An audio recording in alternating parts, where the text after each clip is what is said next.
13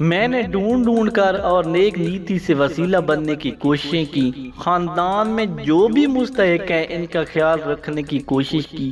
میں نے ان 13 سالوں میں کبھی بھی تنگ دستی محسوس نہیں کی، ایک سے بڑھ کر ایک وسیلہ ملتا گیا اور میں آگے بڑھتا گیا۔ پیارے بہن بھائیوں، آپ کو آج کی بات پسند آئی اگر تو ہمارا چینل سبسکرائب کریں اور ویڈیو کو لائک بھی کریں، شیئر کریں تاکہ ہم کو سپورٹ ملے اور ہم آپ کے لیے ایسے اچھے قصے لاتے رہیں۔ اسی ویڈیو کے ساتھ اجازت چاہوں گا، اللہ حافظ۔